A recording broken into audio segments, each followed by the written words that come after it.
Mais qu'est-ce qu'ils font les ados sur Internet?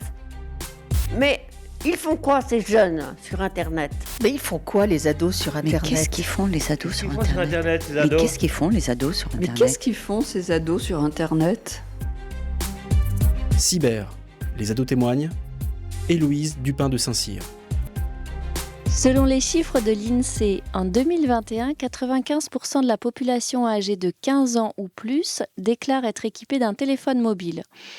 77% possèdent un smartphone et 21% un autre type de téléphone. Je prends juste quelques minutes pour clarifier la différence entre un smartphone ou un téléphone intelligent qui possède une technologie plus avancée et des fonctionnalités plus nombreuses, comme l'accès à Internet et les applications téléchargeables, ou une caméra haute résolution et un GPS intégré par exemple, et un simple téléphone mobile qui permet seulement de passer des appels et d'envoyer des messages par SMS. Quel est le bon âge pour offrir un smartphone à son enfant? Dans cet épisode, nous allons parler non pas de ce que font les ados sur Internet, mais plutôt de ce qu'ils ne peuvent pas faire quand ils n'ont pas encore de téléphone et comment ils le vivent, puisque j'accueille aujourd'hui Victoire qui a 14 ans, elle est en classe de 3e. Plus tard, elle aimerait travailler dans l'hôtellerie de luxe et plus particulièrement les ressources humaines. Elle habite à Bordeaux et va donc passer son brevet cette année. Victoire fait partie des adolescentes qui n'ont donc pas de téléphone. Victoire, comment vas-tu? Très bien, merci. Cela devient de plus en plus rare de ne pas avoir de téléphone à 14 ans. Pourquoi, de ton côté, n'en as-tu pas? Alors tout d'abord parce que mes parents ne veulent pas que j'en ai un, car ils ont peur des dangers sur les réseaux sociaux et Internet, tout ça. Donc on comprend que ça génère chez toi beaucoup de frustration et on va voir comment tu arrives à contourner cette difficulté. Ok ? Donc il peut y avoir plusieurs raisons pour lesquelles les parents ne veulent pas de téléphone. Selon toi, laquelle correspond le plus à celle de tes parents? Est-ce qu'ils peuvent avoir des inquiétudes d'ordre financier? Par exemple, ils peuvent ne pas avoir les moyens. Est-ce que c'est leur cas? Alors non, pas du tout, parce qu'en fait il y a un téléphone qui m'est dédié dans la maison, donc c'est pas pour cette raison-là. Je pense que c'est plutôt parce que la crainte des réseaux, la crainte d'Internet, et puis ils disent que je suis pas prête, donc voilà. Et juste une question, est-ce que tu as une idée du coût d'un abonnement mensuel d'un téléphone? Non, pas du tout. Est-ce que tu crois que tes parents peuvent avoir des inquiétudes donc du coup sur tes comportements, c'est-à-dire que tu télécharges beaucoup d'applications ou des réseaux sociaux par exemple, et que tu y passes beaucoup de temps au détriment de tes études et des activités sportives? Je pense qu'ils ont peur que je sois beaucoup moins productive et que je fais pas d'activité sportive, donc c'est pas ce qui vont le plus les gêner. C'est surtout pour le travail et pour la productivité dans la journée. Est-ce que tu penses que leurs inquiétudes sont liées à des expériences qu'ils ont eues avec tes grands frères et grandes sœurs qui t'ont précédé, ou des expériences avec des enfants de leurs amis? Est-ce que tu penses qu'ils ont peur qu'il leur arrive la même chose? Alors, je pense que c'est avec mes grands frères et grandes sœurs, parce que ma grande sœur a eu un téléphone en 5e et mon grand frère en fin 4e. Donc oui, je pense que c'est parce qu'ils n'ont pas envie de faire la même bêtise, comme ils disent, vis-à-vis de moi. Est-ce que tu sais de quelle bêtise ils parlent? De l'addiction au téléphone, au réseau et tout ce qui va avec. Parce que tes parents, ils ont déjà constaté une addiction chez ton frère ou ta sœur? Ma sœur plus par rapport au réseau, à Internet, et mon frère plus par rapport aux jeux vidéo et pareil au réseau. Mais oui, voilà. Quand on a préparé cette émission, tu m'as parlé aussi du risque le plus évident que tu voyais te concernant, et ça portait aussi sur l'addiction. Là, on est pendant les vacances. Si tu avais ton propre smartphone pendant cette semaine, qu'est-ce qui aurait changé dans le déroulement de ces vacances? Eh bien, j'aurais été tout le temps, je pense, dessus, parce que moi, je suis une personne qui s'ennuie beaucoup et il faut que je trouve des moyens à combler mon ennui. Et donc, par exemple, ce matin, j'ai fait des jeux de société, j'ai préparé des décorations de Noël, j'étais avec ma cousine, donc si j'avais eu un smartphone, eh bien, on aurait passé le temps, je pense, toute la matinée dessus. Et ça m'aurait empêché de passer du temps avec ma cousine et sa petite sœur et toute la famille. Voilà. Et pourtant, tu veux un téléphone. Oui, parce que plus des 3 quarts, je pense, de ma classe ont un téléphone. Et je me sentirais plus intégrée, je pense, c'est le mot, avec la classe, en ayant un téléphone. Est-ce que tu pourrais me classer, donc de 1 à 5, ce qui te fait le plus peur dans l'addiction? Et après, on reviendra sur l'intégration dans la classe. Et en fait, c'est-à-dire, c'est plutôt sur l'impact que peut avoir une addiction sur ton quotidien. Donc 1, c'est à mon avis, ça n'aura pas d'impact du tout sur moi. Et puis 5, ça peut en avoir pas mal. Ok ? D'accord ? Donc le premier, c'est l'isolation sociale. C'est-à-dire que les personnes qui sont accros au smartphone, ils ont tendance à s'isoler socialement, car ils passent plus de temps à interagir avec leur téléphone qu'avec les gens en réel. Je le classerai en 5e position, je pense. Donc c'est ça qui te fait presque le plus peur. Oui, parce que moi, j'ai vraiment besoin de voir des gens.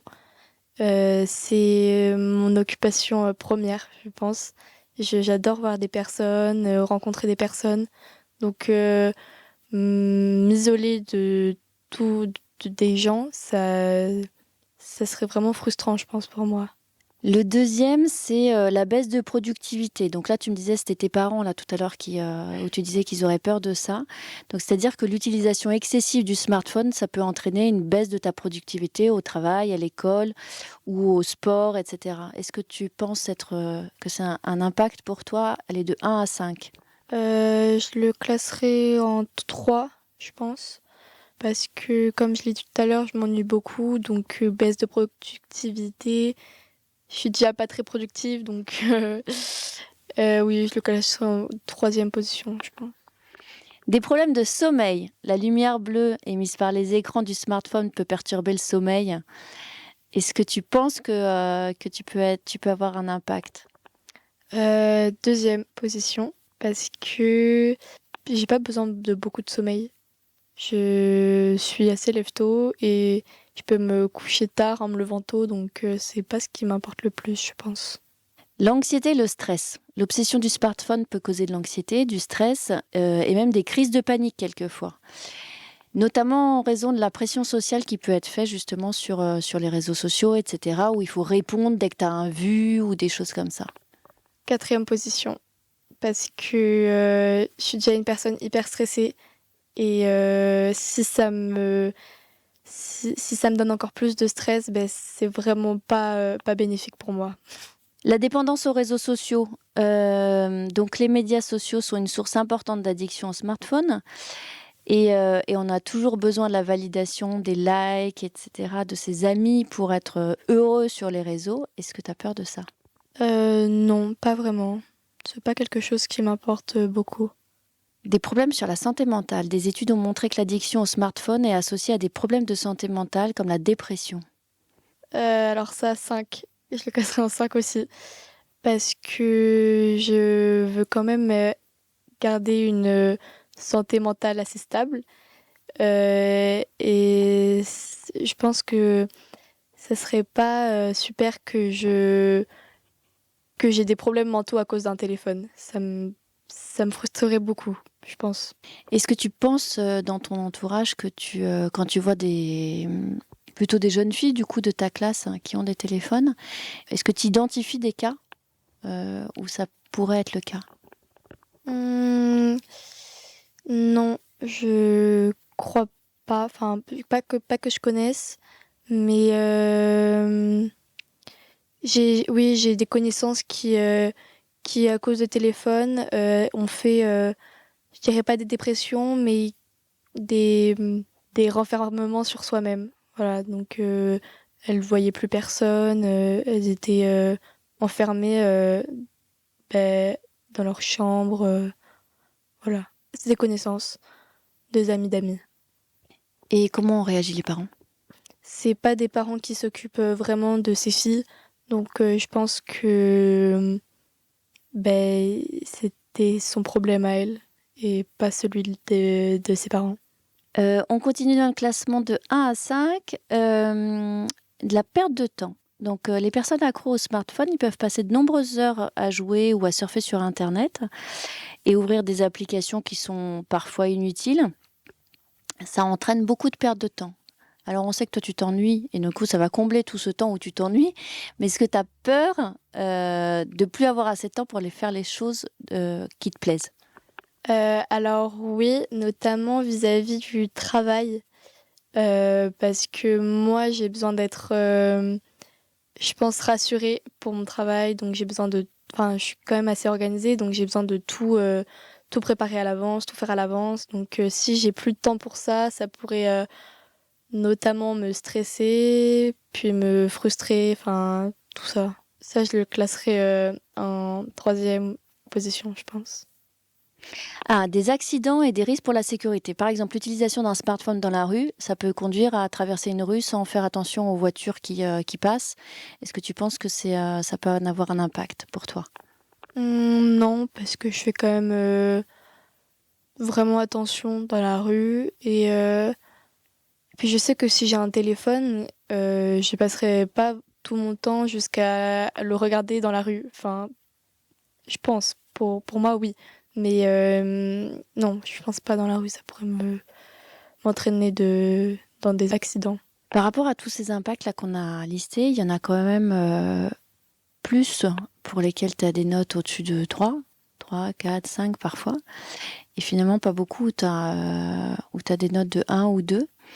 Et du coup, j'ai envie de te poser une question simple. C'est quoi l'avantage d'avoir un smartphone? Je pense tout d'abord, c'est créer des liens avec des personnes, me faire plus d'amis et puis garder contact avec ses amis parce que moi je peux voir des personnes une fois et sans garder contact avec elles. Ça te manque quand tu dis garder contact, c'est-à-dire que tu vas rencontrer à un moment une personne et du coup, comme tu n'as pas de téléphone, tu ne peux pas garder contact et t'aimerais aujourd'hui, t'identifies des personnes où tu te dis tiens, j'aimerais bien avoir un téléphone pour pouvoir garder contact et le revoir, le ou la revoir plus tard. Oui, c'est vraiment, comme j'ai dit tout à l'heure, j'ai vraiment besoin de voir des personnes. Donc, si j'ai pas assez de contacts comme ça, je vois tout le temps les mêmes personnes et ça m'ennuie. C'est un peu comme un cercle vicieux, du coup. Et oui, je pense que c'est vraiment pour garder des contacts et pour aussi, comme je l'ai dit tout à l'heure aussi, je suis assez stressée, donc j'ai besoin d'avoir par exemple un téléphone avec moi pour appeler en cas de besoin ou prévenir si ça va pas. Aujourd'hui, par exemple, pour prévenir, il y a toujours des gens dans la rue qui ont un téléphone, qui peuvent t'en prêter un pour passer un coup de téléphone si jamais il y avait besoin. Oui, c'est vrai. Mais je préférais quand même que ce soit moi qui ai un téléphone parce que je suis quand même assez timide, donc enfin c'est pas je demande pas aux gens, non, je demande pas aux gens de me prêter leur téléphone pour dire à ma mère que je suis bien arrivée chez mon ami. Voilà. Donc, en fait, si je comprends bien, le téléphone aujourd'hui pour toi, ce serait un moyen de te faire plus d'amis. Oui, c'est ça, plus de connaissances, plus d'amis, c'est ça. Est-ce que tu as pensé ou est-ce que la rencontre d'inconnus, par exemple, c'est quelque chose que tu as identifié et qui t'inquiète?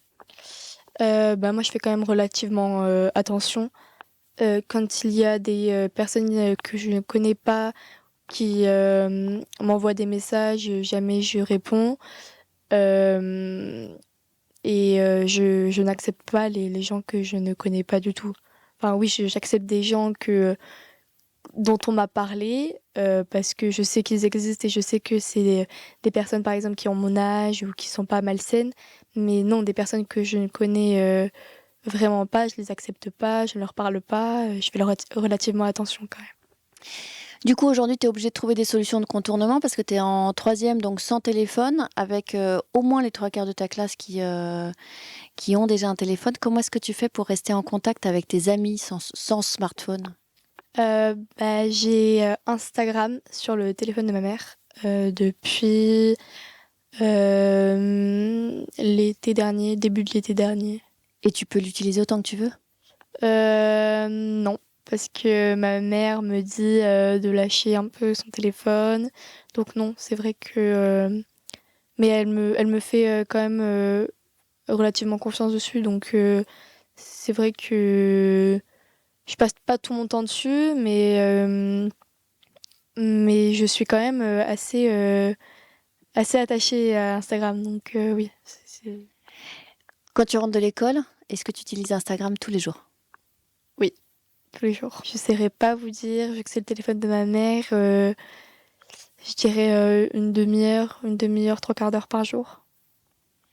Et en dehors d'Instagram, c'est la seule chose que tu utilises quand tu rentres de l'école? Oui, parfois je vais sur Internet pour faire des recherches, par exemple pour le travail, ou bien juste pour faire des activités. Mais sinon, je crois que c'est la seule chose, oui. Et de ce que tu sais, quelles sont les applications qui te manquent le plus que tu aimerais avoir? Je pense les applications de musique parce que en fait j'adore la musique, pas que je chante, mais écouter de la musique ça entre guillemets m'occupe. J'aimerais bien écouter de la musique en marchant, en dormant, en travaillant. Enfin, je pense que c'est vraiment quelque chose qui m'occupe et qui me concentre en même temps, ça me détend et donc oui, si j'aurais un téléphone, je pense que les trois quarts du temps, ce serait vraiment sur Deezer, Spotify, en train d'écouter de la musique. Est-ce que des émissions aussi, tu les écouterais ou c'est essentiellement de la musique selon toi? Je pense que c'est vraiment de la musique. Parfois, oui, j'écoute quelques podcasts, mais c'est pas des podcasts qui vont m'avancer dans Quel genre de musique t'écoutes? américaine, rap français, musique, je sais pas trop, enfin un peu de tout. Et sans smartphone, comment gères-tu les devoirs et les informations scolaires s'il y en a qui sont communiquées? Pareil sur le téléphone de ma mère ou sur l'ordinateur. Je vais sur École Directe et je regarde mes devoirs. Et puis on a un groupe de la classe sur Instagram, donc on peut toujours demander en cas de besoin. Est-ce qu'il y a des règles ou des restrictions que tes parents ont établies concernant l'utilisation du téléphone des autres? Alors non, pas du tout. Ils disent que c'est les téléphones des autres et ils en font ce qu'ils veulent. Et si les autres veulent bien que je touche, que je l'utilise, enfin non, pas du tout. Est-ce que à l'école, à la cantine ou en cours de récréation, il y en a qui regardent leur téléphone?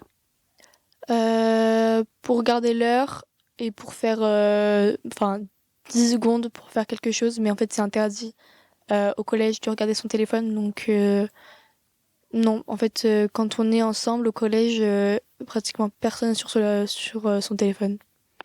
Et donc en journée, est-ce que ne pas avoir de smartphone te dérange? Non, pas vraiment. C'est surtout à la maison en fait. Est-ce que avec les conversations avec tes amis, tu trouves qu'il y a un décalage?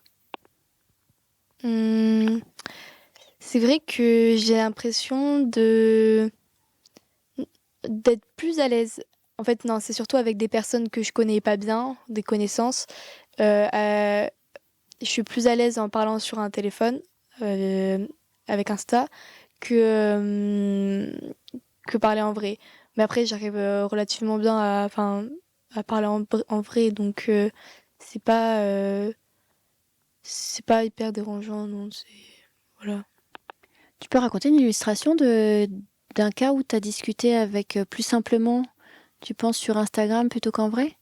J'ai une amie qui était en fait une amie d'une fille que je n'aimais pas.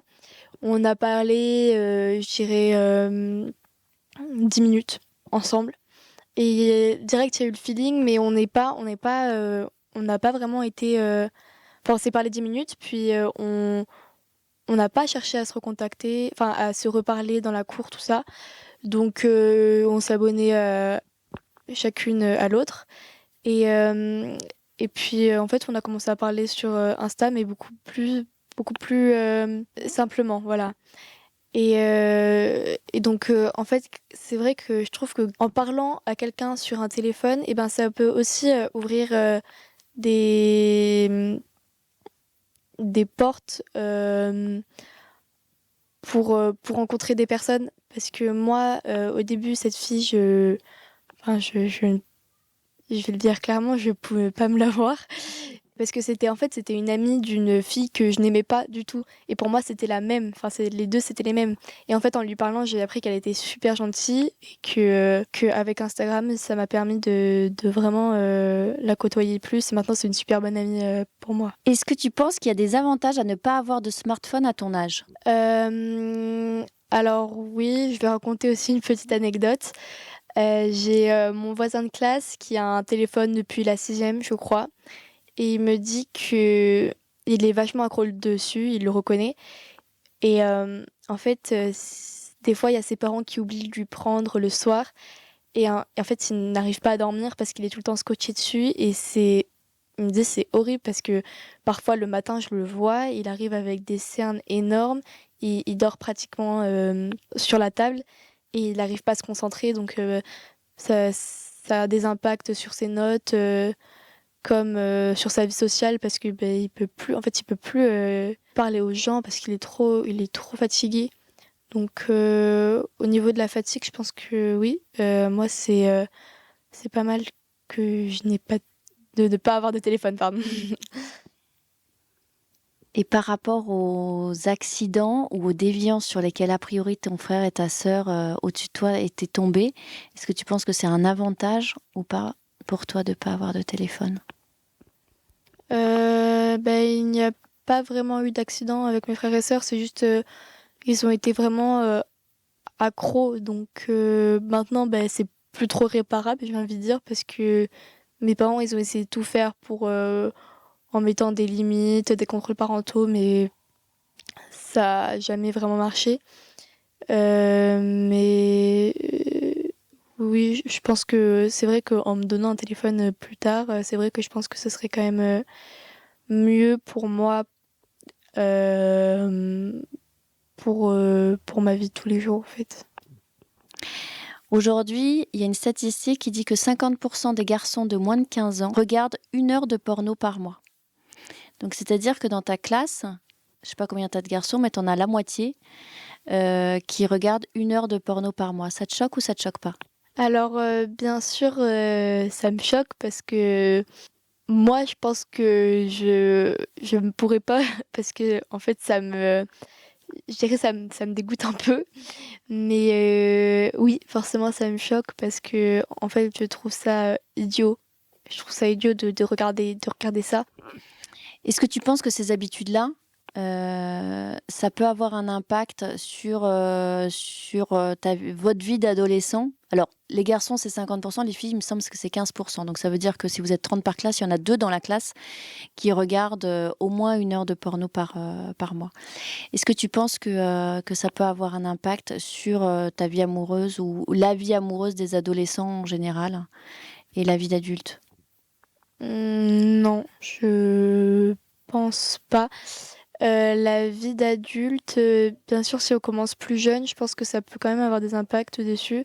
Parce que je sais que quand on commence, il y a des fois, ça entraîne de réelles addictions.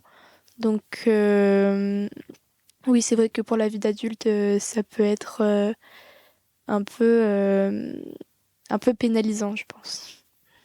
Est-ce que tu sais quand tu auras un téléphone? Alors, je suis en train de négocier pour l'avoir pour Noël, mais les parents ont dit qu'officiellement c'était pour le brevet, donc en fin d'année, mais j'aimerais bien l'avoir pour Noël. Voilà.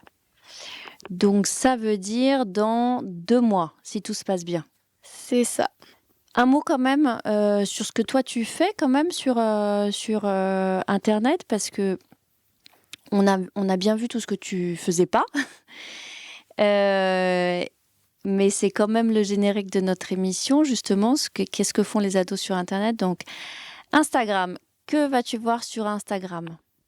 Alors, des réels, des vidéos qui passent comme ça, par exemple, sur les réels, des influenceurs, comme Lena Situation, et des influenceurs humoristiques. Je ne saurais pas dire les noms, mais voilà. Et si je vais sur Instagram, c'est aussi pour discuter avec des amis. Donc, Est-ce que tu peux expliquer, pour ceux qui ne savent pas, ce que c'est que des réels? des réels, c'est de courtes vidéos oui, c'est de courtes vidéos où on fait ce qu'on veut en fait. On fait du playback, des vlogs, enfin plein de trucs comme ça. Combien d'amis tu as sur ton compte Instagram? Je crois que j'ai 270 followers et 260 suivis que moi je suis. Est-ce que le fait de te connecter depuis le téléphone de ta mère t'empêche de parler librement? Non, en fait, parce que en fait, ma mère me fait confiance, donc oui, forcément, parfois, elle va checker un peu parce que c'était dans le deal, donc si j'avais Insta, elle devait faire attention. Mais non, je pense pas que ça me... Non. Est-ce que ta mère t'a déjà repris sur une conversation que tu avais eue sur Instagram? Oui, avec un ami avec qui je parlais. En fait, je l'ai rencontré cet été. Je crois que je trouve que c'est un cousin très, très, très éloigné. Et on a pas mal parlé, sauf que ma mère n'aimait pas trop parce que elle avait écouté un de ses vocaux et il parlait pas très bien en fait. Il disait beaucoup de gros mots. Il parlait mal, quoi. Et ça plaisait pas trop à ma mère. Et parfois, il m'envoyait des photos en torse nu. Mais après, moi, je m'en fichais parce que c'était vraiment juste un ami, rien de plus. Donc, moi, je lui envoyais pas de photos. Mais voilà. Et ma mère a dit, bon, t'arrêtes de parler avec lui, quoi. Et voilà, juste ça. Avant que ta mère te reprenne, est-ce que tu t'étais rendu compte que les vocaux étaient choquants? En fait, non.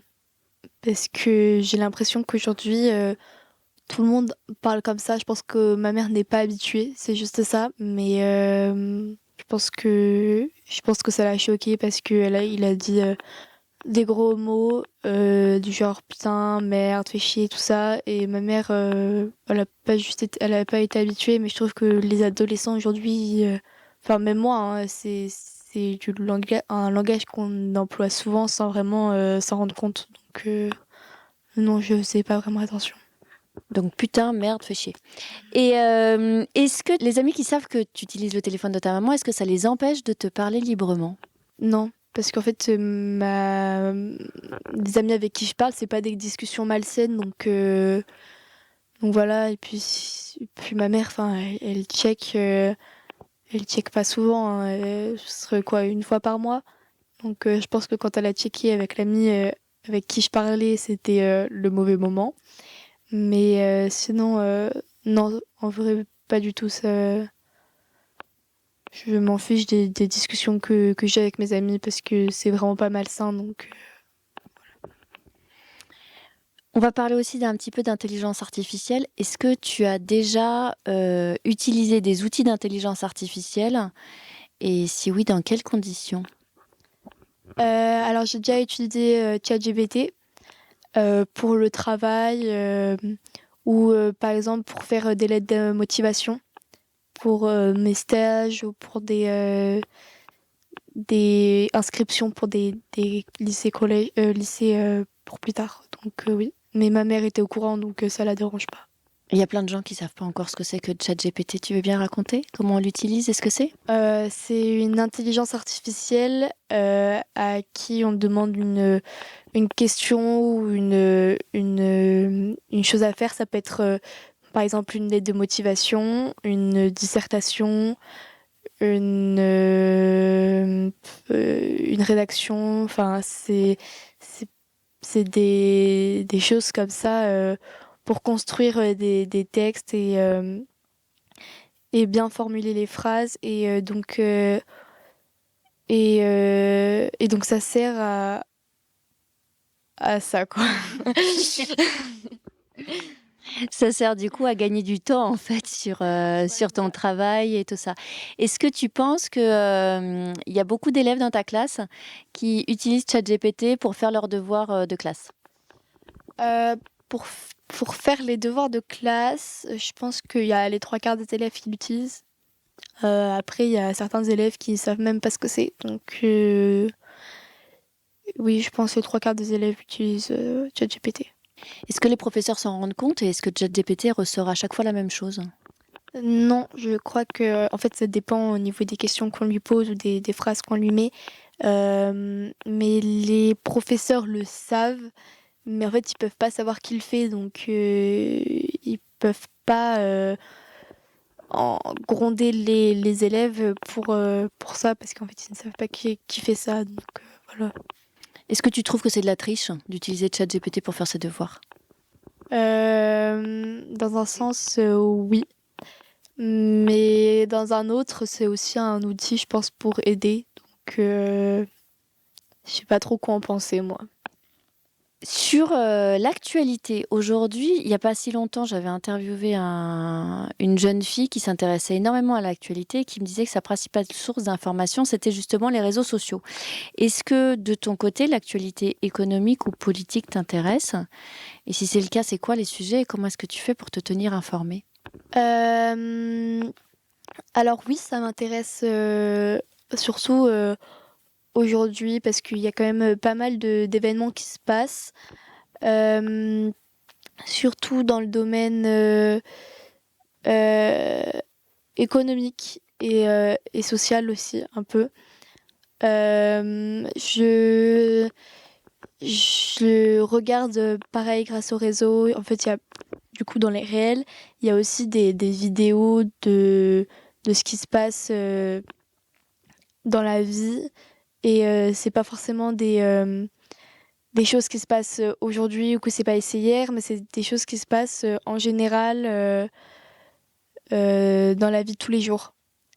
Et sinon, parfois, je regarde les infos avec mes parents le dimanche soir.